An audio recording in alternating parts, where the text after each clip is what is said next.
Welcome to this concept explainer brought to you by CBSE Scorelab of profsam.com, that is profsam.com. आज हम unit 2 यानी electrostatic potential and capacitance का एक बहुत ही important topic discuss करने वाले हैं। हाँ, इलेक्ट्रोस्टैटिक्स ऑफ कंडक्टर्स, और कोशिश रहेगी कि इसे इतने सिंपल तरीके से समझें कि एग्जाम का डर हमेशा के लिए चला जाए। बिल्कुल, चलो शुरू करते हैं। एक सवाल है जो मुझे हमेशा कंफ्यूज करता था।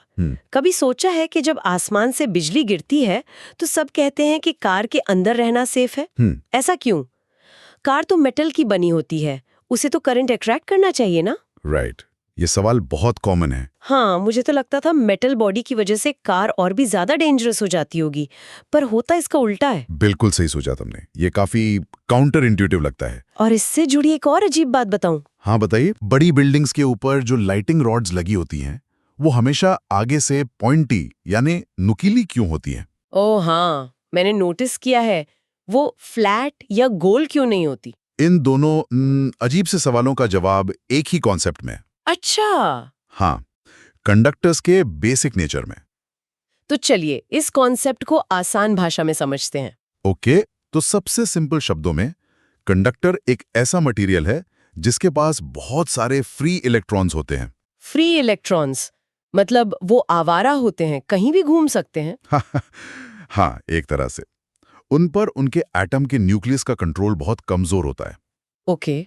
अब इसको ऐसे इमेजिन करो, एक बड़ा सा कमरा है और उसमें बहुत सारे लोग हैं जो एक दूसरे को बिल्कुल पसंद नहीं करते। एक दूसरे से नफरत करते हैं। हाँ, तो वो क्या करेंगे? वो एक दूसरे से जितना हो सके दूर भागेंगे, शायद दीवारों से जाकर चिपक जाएंगे। एग्जैक्टली।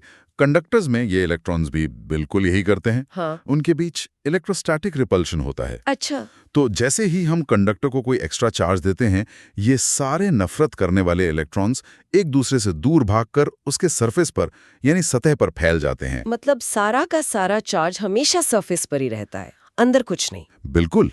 इससे कमरे का यानी कंडक्टर का अंदर का हिस्सा एकदम शांत हो जाता है। खाली? तो अंदर कोई हलचल नहीं होती। कोई हलचल नहीं। एक और एग्जाम्पल से सोचो, पानी की एक टंकी में बहुत सारी मछलियां यानी इलेक्ट्रॉन्स हैं। जैसे ही बाहर से कोई चुंबक यानी एक्सटर्नल इलेक्ट्रिक फील्ड लाया जाता है, सारी मछलियां तुरंत एक तरफ की दीवार पर भाग जाएंगी और टंकी के बीच का पानी एकदम शांत रहेगा। कंडक्टर के अंदर का ये सेफ जोन बिल्कुल ऐसा ही होता है। वाह, अब थोड़ा क्लियर हो रहा है। तो चलो अब देखते हैं कि एनसीईआरटी की भाषा में इन्हीं बातों का क्या मतलब है। ओके, मैं पढ़ती हूँ। हाँ, पहला पॉइंट पढ़ो। एनसीईआरटी में पहला पॉइंट लिखा है, inside a conductor electrostatic field is zero. एक और पॉइंट है, the interior of a conductor can have no excess charge in the static situation. Right. और आगे एक और है, electrostatic potential is constant throughout the volume of the conductor and has the same value on its surface. बस यहीं रुक जाओ। Okay. इस लास्ट लाइन में मुझे थोड़ा डाउट है। पूछो। ये इलेक्ट्रोस्टैटिक पोटेंशियल इज कांस्टेंट का क्या मतलब है? अगर अंदर फील्ड जीरो है तो पोटेंशियल भी जीरो नहीं होना चाहिए? बहुत अच्छा सवाल है और 90% स्टूडेंट्स यही गलती करते हैं। अच्छा। देखो, इलेक्ट्रिक फील्ड यानी E का मतलब है ढलान यानी स्लोप। ओके, फील्ड मतलब स्लोप। और पोटेंशियल यानी V का मतलब है ऊंचाई यानी हाइट। ठीक है, पोटेंशियल मतलब हाइट। अब सोचो, अगर किसी जगह पर ढलान जीरो है तो इसका क्या मतलब हुआ? मतलब वो जगह बिल्कुल फ्लैट है, समतल। सही, पर क्या इसका मतलब ये है कि उसकी ऊंचाई भी जीरो है? नहीं, जरूरी नहीं। कैसे? वो फ्लैट सरफेस जमीन पर भी हो सकता है या किसी बिल्डिंग की 10वीं मंजिल पर भी हो सकता है। दोनों ही जगह फ्लैट है पर हाइट अलग है। बिल्कुल ठीक पकड़ा। तो जब हम कहते हैं कि कंडक्टर के अंदर E इक्वल टू जीरो है, इसका मतलब है कि अंदर कोई ढलान नहीं है। ओके, वो एक फ्लैट जगह है। हाँ, यानी अंदर हर पॉइंट पर पोटेंशियल की ऊंचाई सेम रहती है, कांस्टेंट रहती है। जीरो हो ये जरूरी नहीं। अच्छा, अब समझ आया। फील्ड जीरो होने का मतलब है पोटेंशियल का चेंज जीरो है, पोटेंशियल खुद जीरो नहीं। परफेक्ट। अब तुमने इसकी आत्मा को पकड़ लिया है।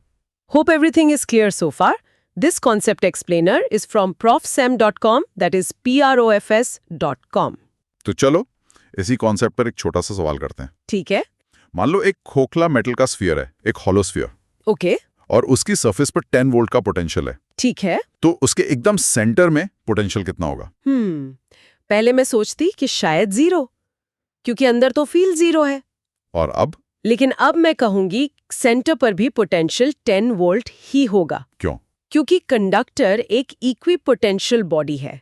जो पोटेंशियल उसकी सरफेस पर होता है वही हर जगह अंदर होता है, कांस्टेंट। शाबाश, यही तो ट्रिक है। तो यही वो प्रॉपर्टी है जो आगे काम आएगी। हाँ, कंडक्टर्स की ये प्रॉपर्टी कि वो इक्विपोटेंशियल होते हैं, आगे कैपेसिटर्स के कॉन्सेप्ट को समझने की चाबी है। अच्छा। और एग्जाम में मार्क्स कटवाने वाली सबसे बड़ी मिसकंसेप्शन भी यही है जो तुमने पहले सोची थी। हाँ, कि कंडक्टर के अंदर इलेक्ट्रिक फील्ड 0 है, इसलिए पोटेंशियल भी 0 होगा। ये गलत धारणा है। और सही धारणा क्या है? सही धारणा ये है कि फील्ड 0 होने का मतलब है कि पोटेंशियल का चेंज यानी बदलाव 0 है, मतलब पोटेंशियल कांस्टेंट है। वो 0 हो भी सकता है या नहीं भी। राइट? E इक्वल्स 0 का मतलब V इक्वल्स कांस्टेंट, जरूरी नहीं कि V इक्वल्स 0 हो। अब बिल्कुल साफ हो गया। गुड। तो अब इसे हमेशा याद कैसे रखें? इसके लिए कोई ट्रिक है? हाँ, एक लाइन है, इसे मंत्र समझ लो। Field is 0, potential is constant. Field is 0, potential is constant. Simple है। एक हैंड जेस्चर से भी याद रख सकते हो। वो कैसे? अंदर के लिए अपनी मुट्ठी बंद करो, फिस्ट। ओके, मुट्ठी बंद की। इसका मतलब 0 फील्ड। अब हथेली को एकदम सीधा रखो, फ्लैट हैंड।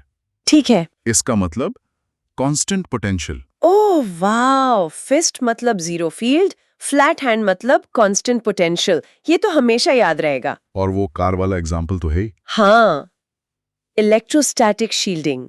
कंडक्टर अपने अंदर एक सुरक्षा कवच बना लेता है, इसीलिए बिजली गिरने पर कार के अंदर सेफ रहते हैं। अब सब कुछ जुड़ रहा है। तो अब हम इस पूरी चर्चा के 3 सबसे जरूरी पॉइंट समराइज कर सकते हैं। Okay. Point number 1, static condition में किसी भी कंडक्टर के अंदर नेट इलेक्ट्रिक फील्ड हमेशा 0 होता है। ठीक है, E equals to 0। Point number 2, conductor के पूरे वॉल्यूम में इलेक्ट्रोस्टैटिक पोटेंशियल कांस्टेंट रहता है और उसकी वैल्यू सरफेस के पोटेंशियल के बराबर होती है, यानी V equals to constant. And point number 3, conductor को दिया गया कोई भी एक्स्ट्रा चार्ज सिर्फ और सिर्फ उसके आउटर सरफेस पर ही रहता है। अंदर चार्ज 0, फील्ड 0, पर potential constant. Perfect summary. 12th CBSE physics, chemistry और मैथ्स में मैक्सिमम मार्क्स लाने के लिए profsam.com पर विजिट करें। That is PROFSAM, right? Yes, PROSAM.com। तो अगले कॉन्सेप्ट एक्सप्लेनर तक कीप लर्निंग और सोचते रहिए।